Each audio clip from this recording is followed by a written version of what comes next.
Price Lord. ஆண்டவரும் கர்த்தருமாய் இயேசு கிறிஸ்துவின் வல்லமையுள்ள நாமத்தினால் உங்களை வாழ்த்துக்கிறேன். இன்னைக்கு ஏசாயா 54:17 நாம் அந்த வசனம் தியானிக்கலாம். உனக்கு விரோதமாய் உருவாக்கப்படும் எந்த ஆயுதமும் வாய்க்காதே போகும். நம்ம ஜெபிக்கும் போதெல்லாம் இந்த வார்த்தைகளை சொல்லி சொல்லி ஜெபிக்கிறதா. நமக்கு விரோதமாக ஆயுதங்கள் பிசாசானவன் உருவாக்கும், அதெல்லாம் வாய்க்காதே போகும்படி கர்த்தர் செய்வார். இப்போ எந்த விதமான ஆயுதங்கள்னு சொல்லி நான் பார்க்கும்போது மரண ஆயுதம்னு சொல்லிட்டு சங்கீதம் 7:13 சொல்லப்படுகிறது.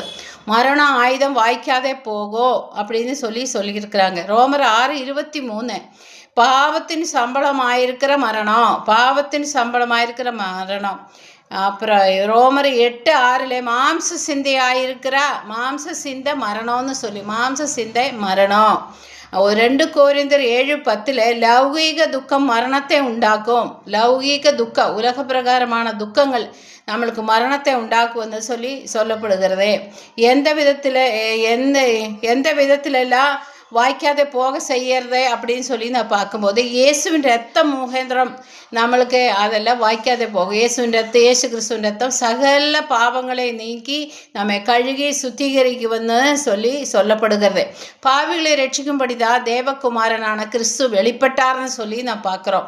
அதாவது நமக்கு விரோதமாக மரண கட்டுகள், மரண ஆயுதங்கள், லௌகீக காரியங்கள் எல்லாம் கொண்டு வருத காரியங்கள் எல்லாம் பிசாசானம் கொண்டு வந்த ஆயுதங்கள் எல்லாம் வாய்க்காத போகும்படியாக இயேசு கிறிஸ்துவின் ரத்தம் நமக்கு பாதுகாக்கப்படுகிறது. அப்புறம் அடுத்ததாக இன்னொரு ஆயுதம் வறுமையின் ஆயுதம். நீதிமொழிகள் 6:11 சொல்லப்படுகிறது. உபாகமம் 28:15-17 வாசித்து பார்த்தாங்கன்னாக்கா கீழ்ப்படியாமையினால வறுமை வரும். கீழ்ப்படியாமல் இருந்தால் வறுமை வரும். நீதிமொழிகள் 14:23 அவிசுவாசம் வறுமையை கொண்டு வரும். சகல பிரயாசத்துக்கு பலன் உண்டு, உதடுகளின் பேச்சோ வறுமை மாத்திரம் கொண்டு வரும்.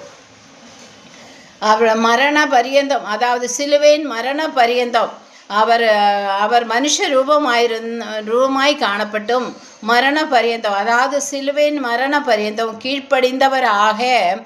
கீழ்ப்படிந்தவராக தம்மை தாமே தாழ்த்தி வெறுமையாக்கினார். அதனால தேவன் எல்லாவற்றுக்கும் மேலாக அவரை எல்லாத்துக்கும் மேலாக அவரை உயர்த்தினாங்கன்னு சொல்லி பார்க்குறோம். அப்போ அவிசுவாசம் நம்மளுக்குள்ள அவிசுவாசம் வறுமையை கொண்டு வரும். உதடு பேச்செல்லாம் வீண் வார்த்தைகள் எல்லாம் வறுமையை கொண்டு வரும். கீழ்ப்படிந்தவங்களாக நாம் இருக்கணும். கீழ்ப்படியாய்மை வறுமையை கொண்டு வரும். அந்த பயம், அந்த ஆயுதங்கள் எல்லாம் வாய்க்காதே போகும்படியாக கர்த்தர் நமக்கு செய்வார். அதனால் இயேசு கிறிஸ்துவின் ரத்தம் சகல பாவங்களையும் கழுகி சுத்திகரிக்கிறதா இருக்கணும். நம்மளுக்குள்ள அவிசுவாசம் இருக்கக்கூடாது, வசனங்கள் இருக்கணும். அப்படியெல்லாம் இருக்கும்போது கர்த்தர் நம்மளை ஆசீர்வதிப்பாங்க. கர்த்தர்